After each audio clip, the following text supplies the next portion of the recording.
Bienvenidos a mi primer episodio de Emprendelente. Para mí este momento es especial y por eso no quería empezar con una conversación cualquiera.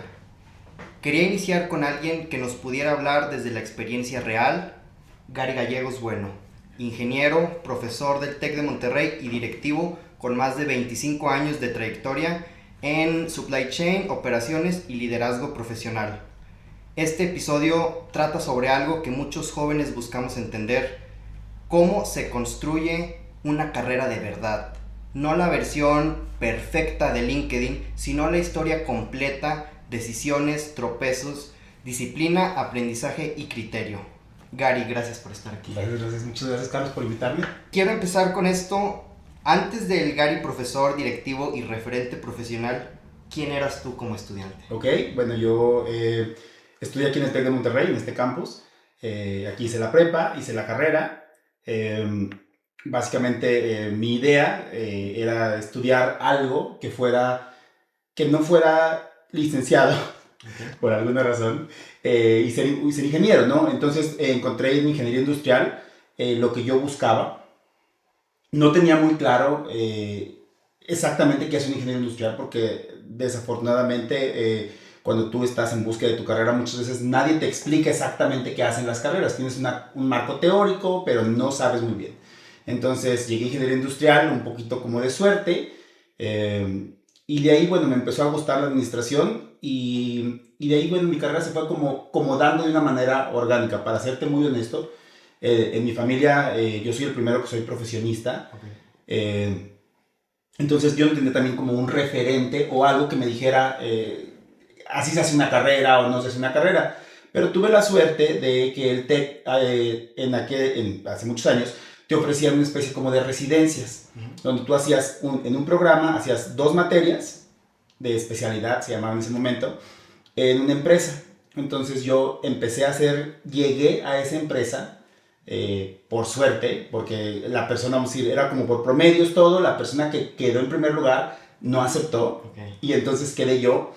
Y de ahí empezó como mi carrera, ¿no? Fue muy curioso porque a mí me tocó una época donde el TEC de Monterrey no estaba como tan bien posicionado. Luego el TEC tiene épocas donde la gente no lo quiere mucho, donde creen que te estereotipan mucho por ser del TEC. O sea, me tocó llegar a una empresa donde el primer día que llegué, imagínate, yo tenía 20 años, no conocía de trabajo, nunca había trabajado en algo que no fuera el negocio de mi familia. Entonces llego a la empresa y lo primero que me dice esta persona que se llama Dalila, me dice: te tenemos aquí por obligación, tú no eres nadie, tu trabajo no cuenta, tú aquí lo único que vas a hacer es estar en una silla y ya. Estás aquí porque estamos comprometidos con el TEC, hemos tenido pésimas experiencias con gente del TEC y pues básicamente eres un cero a la izquierda. Entonces, para alguien como yo que no conocía, que no sabía, que no nada, fue una cosa súper choqueante, porque imagínate llegar a algo donde tú esperas que te enseñen, que te digan, y fue muy chistoso, ¿no? Y ahí fue muy chistoso porque, muy curioso, con todo y que me echaron ese speech tan desalentador, en la vida real me tocó trabajar con una chava, se llamaba Ili Aranda, que veía venir el TEC y me enseñó un montón. Entonces me empezaron a enseñar y a enseñar y a enseñar. Y yo también, la verdad es que yo no, como nunca había trabajado, tenía como mucha hambre de aprender. Entonces, en 2 meses, yo ya les estaba haciendo el trabajo, o sea, como trainee, estaba haciendo el trabajo de 3 practicantes. Okay. Y llegó un punto donde me da mucha risa porque me dijeron: ¿qué podemos hacer para ayudarte a que hagas más trabajo? Porque nos gusta lo que estás haciendo y queremos ayudarte a que hagas más. Y yo, es que sabes que me quita mucho tiempo mandar faxes. Imagínate, nada más ya con eso les dije En esos tiempos. de qué tiempo era. Sí. Entonces les dije: ponme un practicante. Entonces ya cuando acordé tenía 2 practicantes. O sea, yo hacía toda la documentación, hacía papeles, hacía todo. Y tenía practicantes que me ayudaban. Y de ahí, vamos a decir, mi carrera empezó, ¿no? De ahí fue donde yo ya me fui despegando. Y ya de ahí he ido moviéndome de trabajo en trabajo por compañeros del trabajo. Siempre mis trabajos han salido de compañeros del TEC que estuvieron conmigo. Y de alguna forma nos hemos ido como jalando, ¿no? Y eso fue lo que me ayudó en un momento. Y bueno, pues ahora ya estoy en otro nivel y hace poquito, hace 4 años, empecé también ya con el tema de dar clases en el TEC, que era también como algo, como una meta personal. Digo, yo siempre he estado muy agradecido con el TEC porque hice la prepa, hice la carrera, hice la maestría y cuando tuve la oportunidad de hacer clases, también lo agarré y ha sido una experiencia pues increíble. Platícame sobre eso. Llevas, por lo que escucho, varios años adentro del entorno tech, desde la prepa, desde los 17, 18 años. ¿Cómo ha cambiado el tech en todos estos años? Pues, ¿cómo lo ves ahora? ¿Qué extrañas? ¿Qué dices, híjole, lo de esto que tiene nuevo, me gusta más? Mira, es muy chistoso porque obviamente yo tiene muchos años que salí de la carrera, salí en diciembre del 2000 y es obvio cuando regresé a dar clases en el 2021, el TEC había cambiado muchísimo, pero es porque la gente y o sea, el mercado, los estudiantes también cambiaron un chorro. Cuando yo estuve en un formato de clases tradicional, con un profesor enfrente de ti, dándote una exposición, tú aprendías, memorizabas, hacías trabajos y ya, ¿no? Algo muy tradicional, como una escuela tradicional. Ahora la educación es un modelo diferente donde el alumno aprende mucho más por sí mismo y tú como profesor eres una guía. Ya no eres así como el profesor que tiene que hacerlos obligados a que se tiene un concepto y tienen que aprendérselo al 100%. Es muy diferente. Entonces yo creo que eso es muy diferente. Y lo otro es, obviamente, los estudiantes y los jóvenes, y es lo que me ayudó también mucho a entender ahora para mi trabajo, ya su prioridad, su balance es muy diferente, el balance entre lo que es su vida personal, lo que es su trabajo, lo que es su carrera, lo que es esto, es muy diferente al que yo, cuando yo estaba, ¿no? Que era que yo quería salir, quería trabajar, era como mi meta, no veía otra cosa, y ahora los chavos ya vienen con otras ideas, mucho más de emprender, mucho más de hacer cosas diferentes. Entonces yo creo que eso es lo que ha cambiado. ¿Es mejor o peor?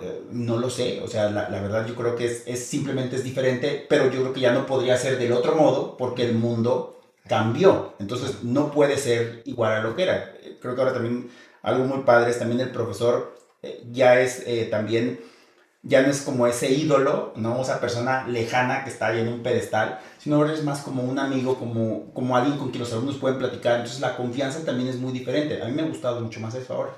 Es cierto, lo puedo notar, digo, este es el claro ejemplo.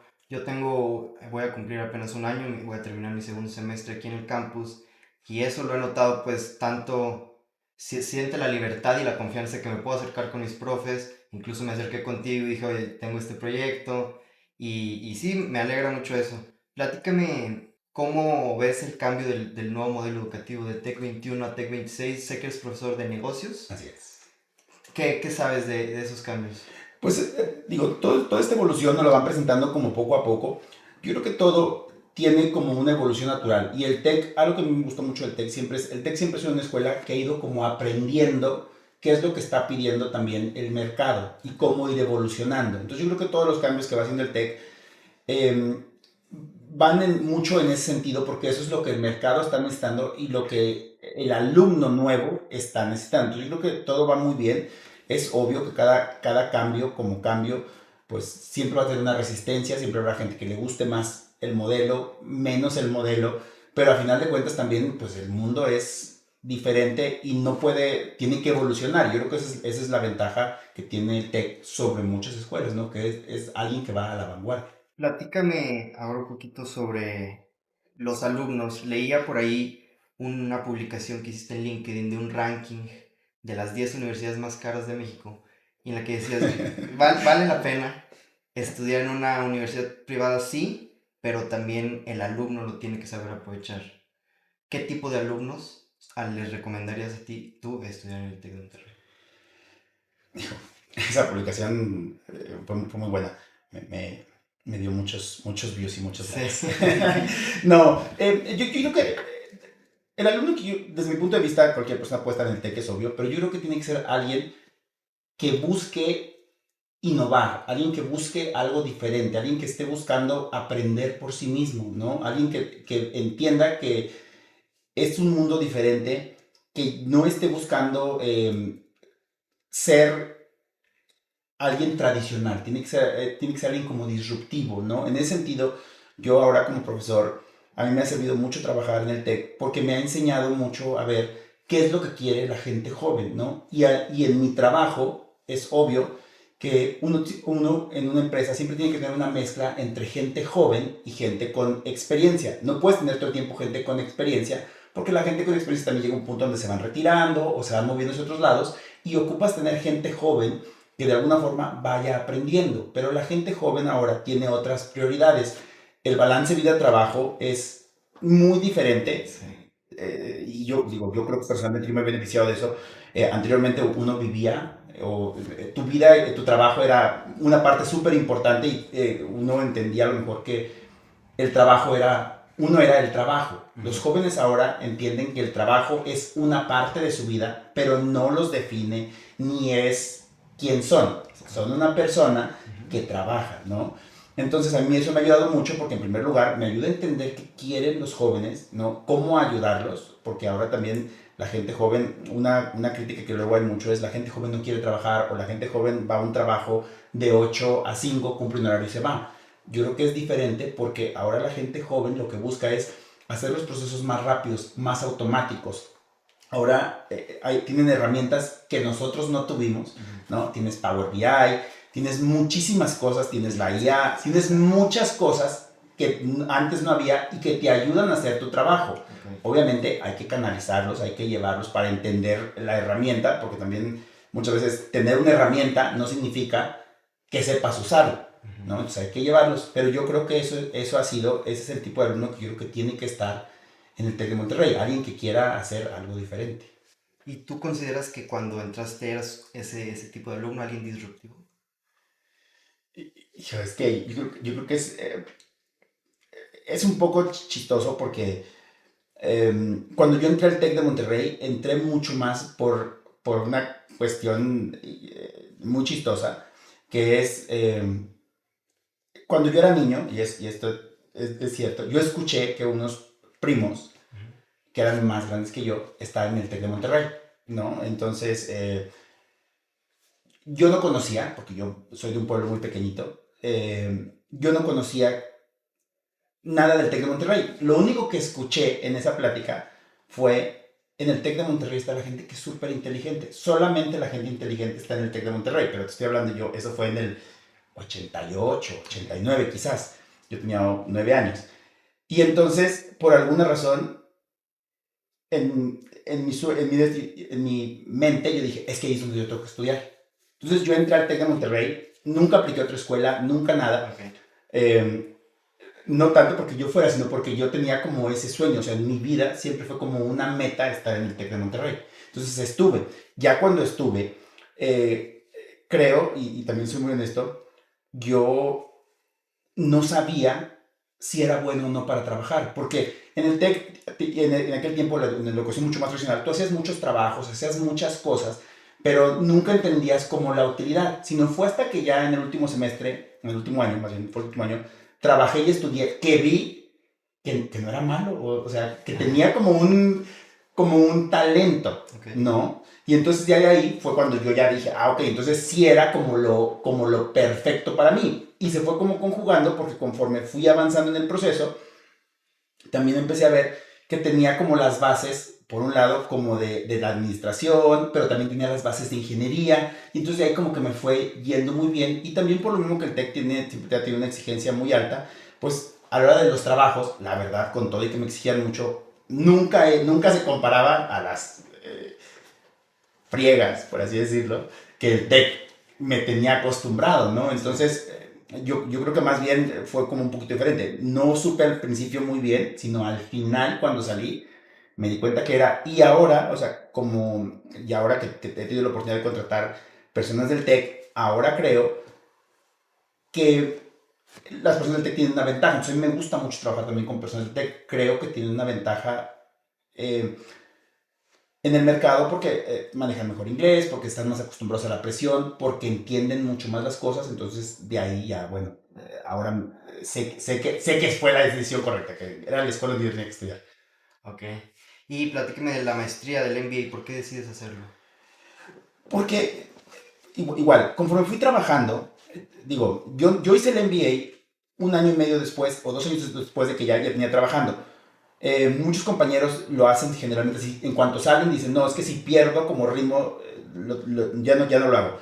Yo me esperé 2 años y estudié el MBA porque me di cuenta, conforme fui trabajando, que había cosas que no había visto, porque yo era, o sea, soy ingeniero. Entonces había temas administrativos, temas de recursos humanos, temas de manejo de personal que yo no conocía. Entonces, claro, los fui aprendiendo sobre la marcha, pero no tenía como el fundamento teórico. Claro. Entonces fue cuando entré a hacer la maestría y ahora sí, lo que iba viendo en la maestría, de alguna forma iba haciendo como sentido también con lo que yo ya estaba viendo en el trabajo. Entonces por eso ya hice la maestría un poquito después. Yo mi recomendación cuando me preguntan siempre es como, espérate un poco para que veas cómo es el mundo real, porque también a final de cuentas, aunque ahora también ya lo sacan mucho más a proyectos a los alumnos y hay clases que son de empresas, todo eso, el mundo real luego es diferente, ¿no? Entonces a lo mejor tú quieres una maestría en algo que el mercado ni siquiera va a tener o que quizás no vas a necesitar. Entonces yo creo que a veces hay que dejar un poquito.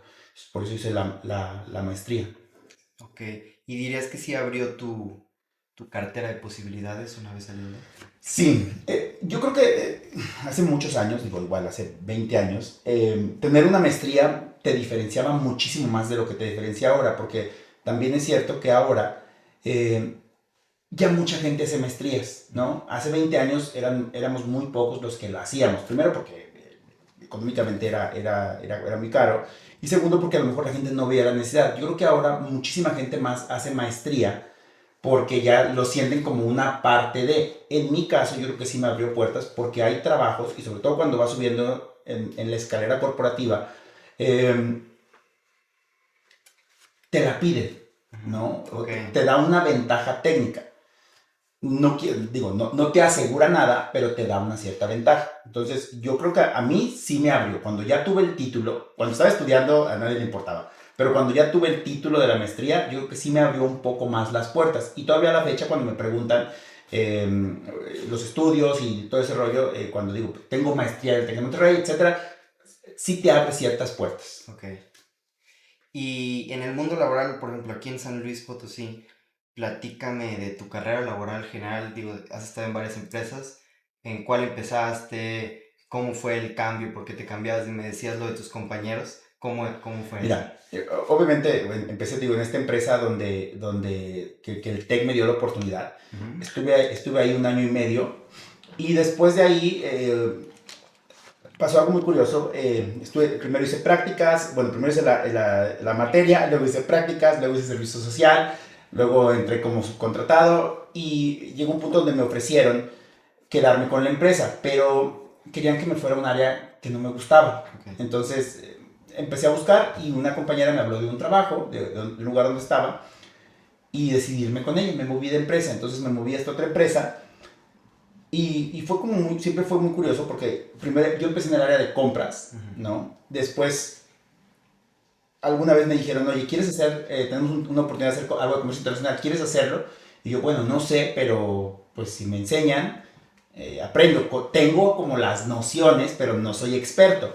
La empresa me capacitó y de ahí me fui como moviendo. Después estuve en otra empresa que se llamaba Dana, que fue un startup, fue una empresa que empezó, me tocó arrancar de cero, desde que rompieron la tierra, que es como se llama cuando hacen los cimientos, donde también aprendí muchísimo porque obviamente cuando estás en un lugar donde empieza, tienes la ventaja de que tú eres quien diseña el proceso. Ujú. Entonces aprendí muchísimo porque tenía que aprender como de todo y también yo siempre fui muy abierto a todo lo que me decían. Me decían, oye, estás haciendo ahorita lo de compras y lo de inventarios, ¿quieres hacer la producción? Y yo, ok. Sí. ¿Y quieres hacer esto? Y yo, ok. Digo, ahora lo pienso, digo, a lo mejor tenía que haber aceptado hacer todo, pero si no, no hubiera aprendido. Y de ahí ya me fui moviendo como en los trabajos, como de una manera, yo siento, eh, orgánica, como que siempre mis compañeros se fueron moviendo y de alguna forma como que yo al principio, los primeros años, me moví como con mis compañeros, Ok. ¿no? Después me fui a otra empresa que se llama Tizamatic, luego regresé a Dana otra vez y después me fui a otra empresa que se llama Grupo Bocar, una empresa alemana muy buena que está también aquí en San Luis. Después ya me fui a Faurecia, después me fui a Valeo, luego fui a Continental y ahora estoy Ok. en ThyssenKrupp. Y todas han sido como, han sido como orgánicas. En todas como que un jefe, alguien me fue jalando y a su vez también yo ya tengo como una especie, como un equipo que se ha ido moviendo conmigo, Okay. ¿no? Que también está padre porque para bien o para mal ya nos conocemos. Sí. Entonces hemos ido moviéndonos y ahora también en donde trabajo actualmente, un compañero mío, el compañero con el que estudiaba, de hecho, cuando estudiaba física, matemáticas, también trabaja conmigo. Okay. Entonces como que todo siempre ha sido moviéndose y algo que yo le digo mucho a los chavos es, tienen que aprovechar, hacer, el TEC tiene algo muy bueno que es, te ayuda mucho a hacer como este networking, como a construir una red y tus compañeros de la escuela siempre te van a sacar de cosas, siempre hay gente que te puede ayudar, o gente que trae otros negocios, o gente que te puede ayudar, entonces a mí es lo que me ha ayudado muchísimo, ¿no? Y de hecho así fue como entré también al TEC, por una compañera de la maestría. Ok. Que entraste aquí a dar A las clases. Ok. Y en el mundo laboral, ¿qué pesa más? ¿Talento, disciplina, las relaciones o el saber venderte? Todo. Mira, es obvio y yo lo veo ahora muy claro con los alumnos. Siempre hay gente que es más talentosa que otra, ¿no? Más talentosa me refiero, le gusta más, es como más natural en ellos hacer ciertas actividades, administración, es más natural. Pero el talento tiene la desventaja de que a veces cuando tú eres muy talentoso en algo, eres flojo, porque sabes que eres bueno. Entonces, como sabes que eres bueno, ya no te esfuerzas como al 100%. Okay. Y hay otras personas que, al contrario, saben que no tienen el talento, como el talento nato, como el talento puro, sí, pero tienen la disciplina. Entonces, yo creo que tiene que haber un mix entre talento y disciplina. Una persona, por muy talentosa que sea, si no tiene la disciplina, si no tiene una estructura, nunca va a ser buena. Y en cambio, es más probable que una persona que quizá no tenga el talento al 100%, pero sea bien disciplinada, bien constante, que esté abierta a aprender, tenga mucho más éxito. Por eso yo ahora entiendo perfectamente por qué los que tienen los que tuvieron los mejores promedios en la escuela no son siempre a los que les va mejor en el mundo profesional o en los negocios. Y es porque muchas veces la gente confía demasiado en su talento y cree que solo con el talento va a salir adelante. Entonces yo creo que es mucho más importante el talento, claro, es muy bueno, y una persona que tiene talento y aparte tiene disciplina y tiene la constancia, tiene mucho más fácil las puertas. Pero confiar solamente en el talento, yo creo que no es lo mejor. Ok. ¿Y tú por cuál dirías que te caracterizas más personalmente? Mira, yo creo que uno, a mí me gusta mucho lo que hago, okay, que yo creo que también es otra clave para que te vaya muy bien en lo que hagas. Si tú trabajas en algo que te gusta, ¿no? Que te motiva, eso siempre te va a ayudar, ¿no? Entonces a mí lo que hago, la logística, me divierte muchísimo, me entretiene, yo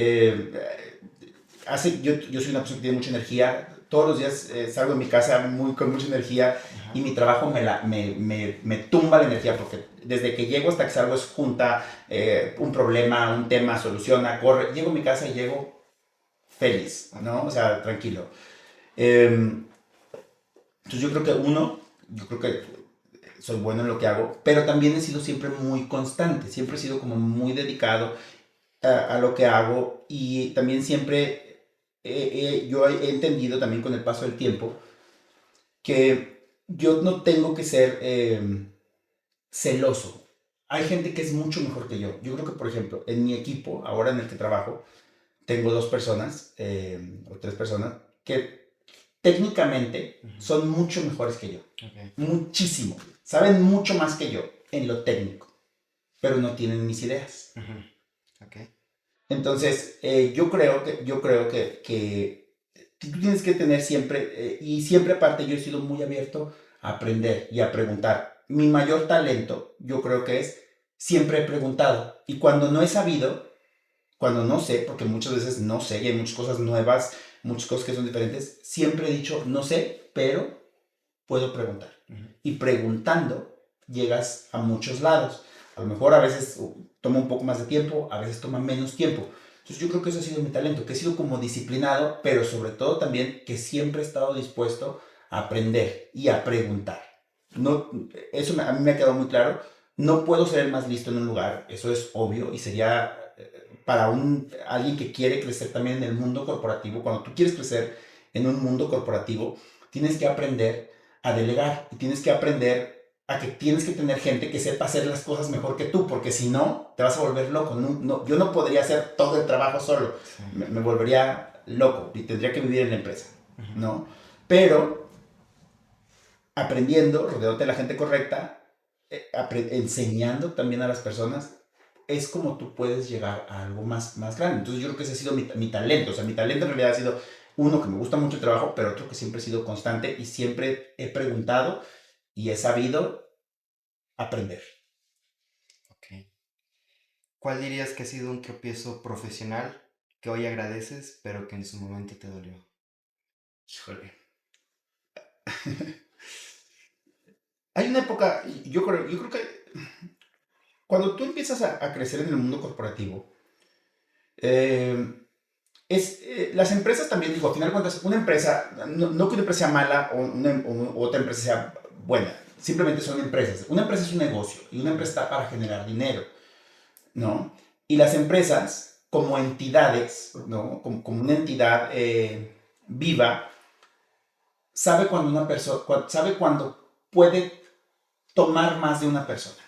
Entonces, yo, hubo una época que yo creo que ha sido como muy oscura, donde yo trabajaba casi 24 horas, no dormía. O sea, mi vida era la empresa y trabajar para la empresa, ¿no? Y hice mil locuras. Había veces que me quedaba a trabajar 36 horas seguidas, Ok. 48 horas seguidas. Y yo decía, no, es que la empresa es lo primero, ¿no? Y a veces la empresa también, las empresas tienen modos de hacer que gente, que estas personas que entramos en una especie como de ser workaholics, Ujú. de hacerte más workaholic, porque ser workaholic es como tener una adicción, te vuelves adicto. Entonces las empresas te dan dinero, entonces las empresas te dan mucho dinero, entonces tú empiezas a ganar dinero, empiezas a tener bonos, sobre todo cuando empiezas que te dan muchos bonos, mucho dinero, entonces uno se engolosina con todo eso, ¿no? Pero eso te lo cobran con tu tiempo, con tu vida, ¿no? Entonces yo ahora en el tiempo, la verdad, sí me arrepiento mucho de haber estado en esa locura, ¿no? Porque engordé muchísimo, subí casi 20 kilos, no dormía, no comía, mi vida era eso, mis amistades se alejaron un poquito de mí una temporada. Yo creo que ahora, o sea, como viéndolo en el pasado, digo, no, jamás debí haber hecho eso, jamás debí haber permitido que la empresa me devorara, pero no es culpa de la empresa, fue mi culpa, yo me puse en esa posición. Entonces yo creo que ahora eso es algo de lo que sí me arrepiento, pero también reconozco que si no hubiera hecho eso, no hubiera aprendido, no hubiera crecido, y también algo que yo creo que uno tiene que también aprender, por muy incorrecto que sea, es cuando eres joven, pues tienes mucha más energía. Es como el momento donde tienes que aprovechar para meterle turbo Ok. y aventarte para arriba, ¿no? Entonces, digo, estuvo muy bien porque por eso subí, por eso crecí, por eso gracias a Dios me fue muy bien. Pero también digo, híjole, fueron demasiadas locuras las que hacían. No estaba bien. Pero ahora también me sirve porque también ya con los muchachos, con toda la gente, también yo he aprendido así como que no que tienen que tener un balance, no pueden estar todo el tiempo en la empresa. Sí, a lo mejor habrá ocasiones donde 2, 3 días, una semana hay algún problema, ok, podemos estar así, pero vivir así meses, no, eso sí, creo que no. Nunca lo volveré a hacer. Ok. ¿Y como jefe te volvió más exigente o más empático? No, me volvió más empático porque yo entiendo, ahora entiendo muy bien que la gente tiene que tener un balance de vida-trabajo. O sea, mientras, como te digo, la empresa, por su naturaleza, pues siempre va a querer que tú estés disponible 24/7, que estés ahí todo el tiempo, que vivas ahí, Ujú. ¿no? Porque al final de cuentas, si estás haciendo el trabajo de 4 personas al precio de una, pues a quién no le gusta, ¿no? La empresa se está ahorrando 4 posiciones. Eh, pero yo ahora creo que también eso me ha ayudado a hacer que los muchachos también tengan un balance de vida, porque también si alguien está trabajando a ese ritmo, de alguna forma yo siento que también yo tendría que estar trabajando a ese ritmo, y yo ya no quiero trabajar a ese ritmo. No quiero, no puedo, no tengo ganas, ¿no? Ujú. Entonces ahora pues busco que los chavos se balanceen, que tengan una mucho más calidad. También cuando yo ya veo que están muy saturados, muy explotados o que ya están muy cansados, también me ayuda para decirles, oye, tienes que parar o toma vacaciones o Sí. hoy no vengas o tomas de tu casa. Entonces a mí sí me hizo como más consciente. ¿Qué es más difícil de llegar a una posición de liderazgo? ¿Qué es lo más difícil de llegar a una posición de liderazgo? Que tienes que aprender que, eh, que hay un... vamos a decir, mucha gente cree que tú siendo muy bueno técnicamente, que siendo el más disciplinado, siendo el más perfecto, siendo el que hace el trabajo al 100%, vas a subir. Y no es así. La gente que sube en una organización es la gente que sí tiene, vamos a decir, 50% es que seas todo eso, que seas bueno, que seas disciplinado, que tengas, quieras aprender, que seas eso, pero el otro 50 es que sepas relacionarte, ¿no? Entonces, y esa es la parte mucho más difícil, porque luego, por, no sé si sea algo cultural,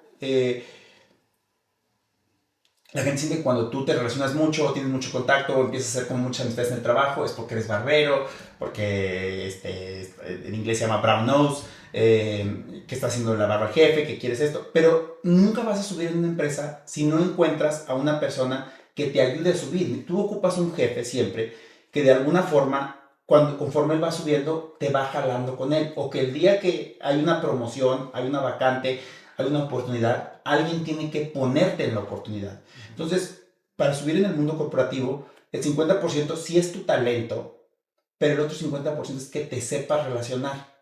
Y yo creo que ahí es un tema muy difícil porque por naturaleza también la organización o la cultura que tenemos los mexicanos siempre es como que si estás muy sociable, muy así, es porque estás de barbero, entonces generas también como un cierto hate de todos los demás hacia ti porque eres el consentido del jefe o porque eres el barbero, etcétera. Entonces, eso es lo que te va a ayudar a subir, que tienes que saber que tiene que haber esa combinación 50-50. Si no tienes una buena relación, por muy bueno que seas, no vas a subir. Y siempre tienes que encontrar un jefe, alguien que te haga lo que en inglés se llama sponsorship o el acompañamiento para que te ayude a crecer. Nada más que eso, obviamente, pues luego la gente lo ve como te digo, como que eres barbero. ¿Y a lo largo de tu experiencia laboral has tenido más buenos jefes que malos o más malos jefes que buenos jefes? Híjole, es que de todo se aprendes. He tenido de los dos. He tenido jefes muy buenos. A todos los recuerdo como con cierto cariño. Eh, pero curiosamente, el mejor jefe que he tenido, o el que más recuerdo, es un alemán, se llama Gerd Rieder. Fue muy chistoso porque trabajé con él 4 años y los primeros 2 años lo odié. Okay. Porque me presionaba demasiado, era un alemán, pues, como buen alemán, los alemanes son muy técnicos, me presionó demasiado, me llevó a un extremo donde quería todo perfecto, milimétrico, llegaba a puntos donde decía, es que pegaste este papel, pero está 1 grado chueco. Y yo, ¿cómo ves que esto está 1 grado chueco? Eso no se ve. Sí. Entonces me llevó como a la locura y era muy chistoso porque me exigía muchísimo, me presionaba demasiado y yo la verdad, cuando lo veía en los pasillos de la empresa, si yo veía que él venía por un lado y yo venía así, me escondía, Okay. me metí a otro lado. Pero siempre me evaluaba muy bien, iba muy bien. Y yo a veces decía, es que es increíble, porque por un lado yo siento que no tenemos química, que no hay forma de trabajar juntos, pero por el otro lado era el mejor evaluado. Y los últimos 2 años que trabajé con él, ya cuando como que los dos, como que yo entendí su estilo y todo, me gustó muchísimo trabajar con él eh, y pudimos trabajar muy bien. Entonces, yo creo que un mal jefe te puede enseñar muchas cosas, ¿no? Es obvio que también uno tiene que saber si es alguien que te está totalmente afectando tu vida personal, que no puedes, que te está llevando a la locura, entonces tienes que cortarlo, porque un mal jefe es...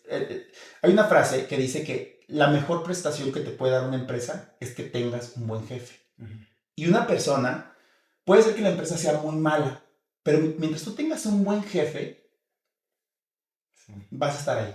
Pero si una empresa es muy, muy, muy buena, con las mejores prestaciones, con lo mejor del mundo, pero tienes un mal jefe, no vas a durar. Entonces, yo creo que yo he tenido muy buenos jefes, a todos los recuerdo con mucho cariño y de todos he aprendido algo, bueno y malo. ¿Y qué es algo que replicas ahora tú como jefe? Yo creo que lo que más he visto es, tienes que aprender a ser humano, ¿no? A final de cuentas, por mucho que yo quiera exigirle a la gente, por mucho que yo pueda forzarlos o obligarlos a hacer su trabajo, yo trabajo con personas, no trabajo con robots. Entonces, he tenido jefes muy humanos, personas que me han enseñado mucho cómo es el lado, porque, como te digo, yo en algún punto fui workaholic y quería que la gente estuviera trabajando 24/7 conmigo como si fueran robots, ya, ¿no? Entonces, estos jefes que han sido muy humanos me han enseñado mucho cómo es el lado, ¿no? Y efectivamente, igual, entre más quieres crecer también en una organización, llega un punto donde tu satisfacción o lo que la empresa espera de ti ya no es que seas como muy bueno técnicamente, sino que desarrolles a las personas, que los hagas crecer. El mejor referente para un gerente, para un director, es que tú logres hacer otros directores, que tú logres que haya gente que sea igual que tú. Entonces, eso requiere que tú estés trabajando con la gente, que estés en el lado más humano. Yo en este momento ya hay muchas cosas técnicas que ya no sé de mi trabajo. Si me preguntan cosas muy técnicas, muy específicas, ya no las sé, ¿no? Si me preguntan, ¿la ley aduanera cuándo cambió la última vez? No, no sé. O sea, sí, claro, sé hacer el proceso, sé hacer todo. Pero porque mi trabajo ya está mucho más enfocado en construir al equipo, en enfocarme con esto, más que estar en lo técnico. Entonces, yo eso fue lo que aprendí de todos mis jefes. Que llega un punto cuando creces que tu posición te va a exigir ya no estar tanto en lo técnico. Sí tienes que conocerlo, porque obviamente cómo diriges algo que no conoces, pero tienes que estar también mucho en desarrollar a la gente, en confiar en la gente, en empoderarla, para que ellos también puedan hacer el trabajo y que también tú, en la medida que ellos hagan el trabajo y el trabajo se distribuya, pues tú tengas también como mucho más espacio para dedicarte a hacer tus proyectos también.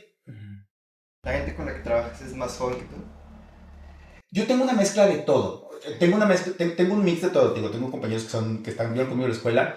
Tengo gente más grande, tengo gente más joven. Yo no tengo mucha preferencia por eso. A mí lo que me gusta más es que a la hora que la gente trabaja y que hay este blend como entre experiencia y juventud, eh, que haya un buen blend, que haya una buena mezcla. Entonces, no tengo problema. Creo que una empresa requiere de las dos cosas. Requiere gente joven, porque la gente joven siempre va a tener mucha más energía, va a tener mucho más empuje. Traen ideas nuevas, traen formas más de hacer el trabajo, pero también ocupas personas más grandes, con más experiencia, que los enseñen, sino cómo podría hacer la gente. Entonces yo creo que yo tengo un blend, conozco gente que le gusta mucho tener solamente gente joven, lo cual me parece muy bien, pero yo creo que tienes que tener un blend de las dos cosas. Ok. ¿Y qué ves en los jóvenes que te entusiasma mucho? Híjole, es que a mí lo que más me ha gustado de la gente joven y que trabajar con gente joven es, eh, yo creo que yo he aprendido mucho más de ellos. Uno, a mí me ha enseñado mucho el tema del balance vida-trabajo, ¿no? Entonces, y eso me lo recuerdan todo el tiempo, porque también la gente joven es como muy enfática con eso, con que, a ver, espérame, yo trabajo, Sí. o sea, trabajo para vivir, no vivo para trabajar. Entonces, eso siempre me lo está recordando. Y dos, la gente joven siempre trae ideas nuevas y conforme uno va creciendo, lo primero que hace a veces es dejar de aprender. Cuando tú tienes gente joven, no puedes dejar de aprender porque la gente te enseña cosas, ¿no? A mí, ahora con el tech, con los proyectos, a veces cuando muchos me enseñan los proyectos, digo, yo dirijo el proyecto o les digo, bueno, el socio formador, por ejemplo, quiere esta idea, pero solo lo desarrollan, me dejan impresionado porque saben hacer muchísimas cosas que yo ni siquiera sabía que existían, ¿no? Entonces, por eso la gente joven me gusta, porque aprendes muchas cosas, hay tantas cosas nuevas, hay tantas innovaciones, hay tantas formas de hacer el trabajo mucho más rápido, mucho mejor, mucho más automático, y eso lo aprendes solamente con la gente joven. ¿Y dirías que somos más frágiles? No. Es que yo creo que es muy diferente. La fragilidad, yo creo que la gente define la fragilidad eh, como que aguantes muchísimo, ¿no? ¿No? Anteriormente igual en las empresas pues había gritos, había sombrerazos y podemos juzgar si estaba bien o estaba mal, ¿no? Y ahora la gente joven es marca mucho más un límite. Yo no creo que haya una fragilidad. Creo que más bien lo que hay es que ahora la gente sabe muy bien marcar los límites, ¿no? Y a la hora que tú marcas el límite, es obvio que la gente puede pensar que es mucho más frágil. Yo no creo que la gente joven sea mucho más frágil. Creo que la gente joven lo que tiene es que ha aprendido mucho mejor a definir sus límites y por lo mismo que también el trabajo no es 100% su prioridad, eso genera que haya como este límite, pero yo no creo que sean más frágiles. Yo nunca lo he sentido así, nunca me ha tocado eh, regañar a alguien y que alguien más grande o alguien más joven y que sienta más o menos mal. Creo que ese no es el caso, creo que más bien es diferente. Okay. Bien. Y como profesor en el salón de clase, ¿cómo es trabajar con los jóvenes? ¿Cómo es enseñarles? Es muy divertido porque mira, de entrada, otra vez, como retomando el tema de la la educación cambió, ¿no? De entrada, ahora, yo cuando estaba en el salón, pues no tenía distracción, no había celulares, bueno, sí había, pero no tenían toda la tecnología que tienen ahora. Y ahora, yo como profesor tengo que buscar cosas que hagan que capte la atención del alumno, que el alumno esté conmigo, porque si mi clase no les está gustando, lo primero que hace el alumno es sacar el celular o la computadora. Y yo a veces empiezo a ver que los chavos de repente ya están en la computadora y se están riendo solos. Entonces ya sé como que eso, como que la clase va por otro lado. Entonces los maestros yo creo que ahora tenemos que buscar formas también de hacer que el alumno esté aquí, ¿no? Como recuerda el alumno, aquí estoy. O sea, la clase es aquí. Entonces eso te forza también mucho a buscar formas de hacer las cosas diferentes, de hacer que el alumno entienda, y mucha parte de esto pues también implica para que el alumno entienda que metas tu experiencia personal, que les expliques con casos mucho más reales, con experiencias, con cosas, y no tanto como antes, que era mucha teoría de Juanito tiene 3 manzanas, vendió 2, ¿cuántas le quedaron? Ahora los chavos buscan cosas diferentes o cosas que también sean mucho más relacionadas a lo que les pasa. Ok. El TEC habla mucho de retos, competencias y aprendizaje activo. Desde tu experiencia, ¿este modelo se acerca al alumno al mundo real o todavía hay una distancia grande? No, yo creo que te deja en un punto mucho más cerca del mundo real, porque ya viste muchas cosas. Como tienes los retos, tienes las semanas, tienes todas estas cosas, te acerca mucho más a lo que hay.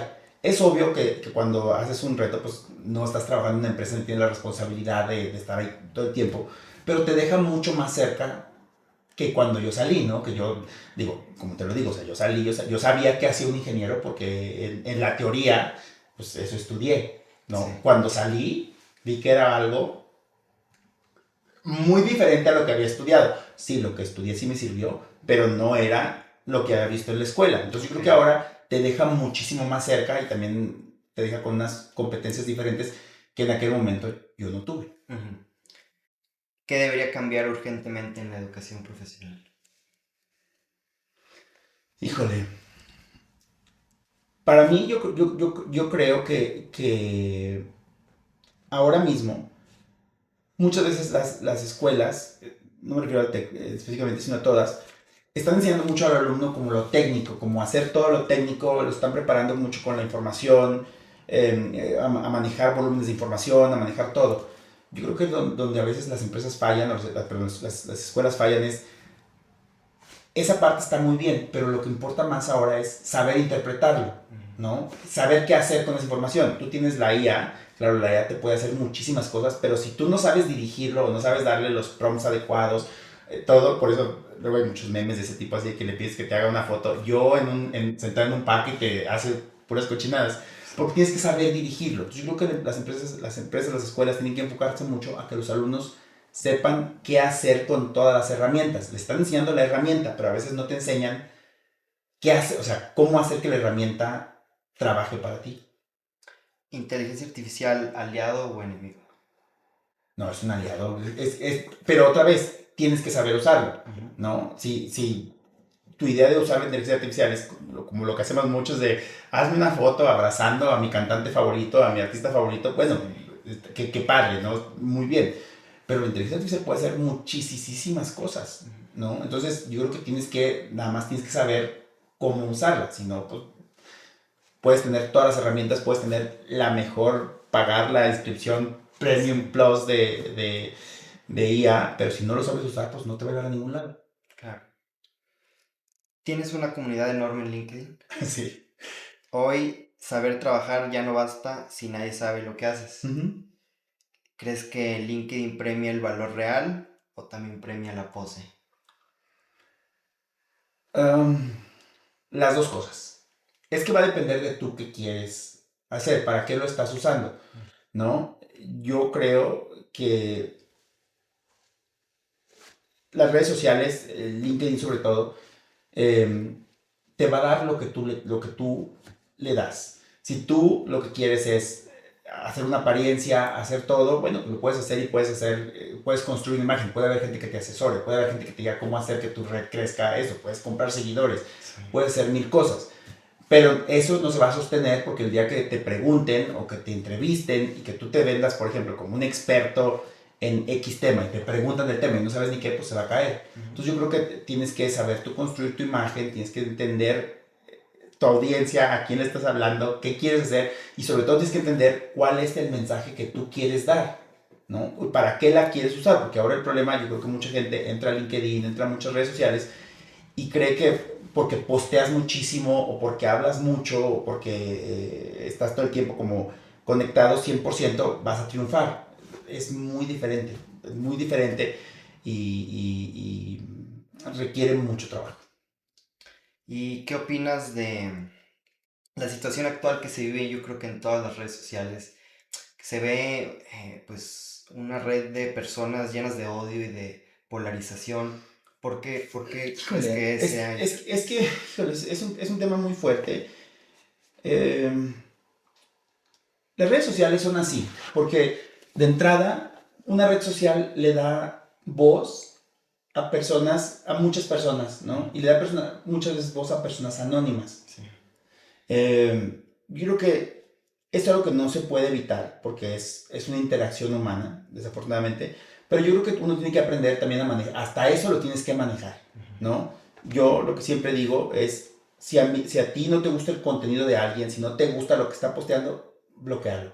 Claro. No tienes que estar, ni nadie, en una red social, ni nadie te obliga a ver las cosas, ni tampoco si no las ves te vas a morir. Entonces, tú tienes que saber manejar tu red, tienes que llevar eso y también tienes que aprender en un punto como a ignorar ese odio. También muchas veces estas personas que están tirando todo el odio, curiosamente el odio genera muchos views, muchos likes. Entonces la gente también cree que porque está generando todo este odio y empiezan a tener muchos likes y empiezan a tener mucha popularidad, eso es bueno. Entonces, yo creo que uno tiene que aprender como también como ignorar. A mí, cuando yo empecé a tener la red y que la red empezó como a crecer, a crecer, a crecer, a crecer, a crecer, al principio, cuando alguien me tiraba hate, yo también cometí el error algunas veces como de entrar a pelearme.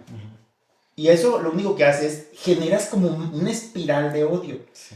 Ahora lo que sé, y ya viendo a gente que, como he ido aprendiendo como de influencers, o sea, los mejores influencers que hay es la gente que aprende como a lidiar todo ese odio, a reírse de ese odio, porque a mí, por ejemplo, cuando a veces en posteos, como por ejemplo con este del TEC de Monterrey, o sea, me tocó gente así de que el TEC de Monterrey no sirve, es la peor escuela. Bueno, esa es tu opinión, o sea, no.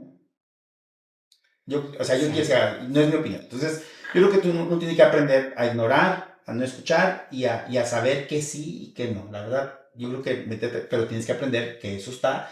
Y también cuando estás en redes sociales, pues siempre va a haber eso. Eso no lo puedes evitar.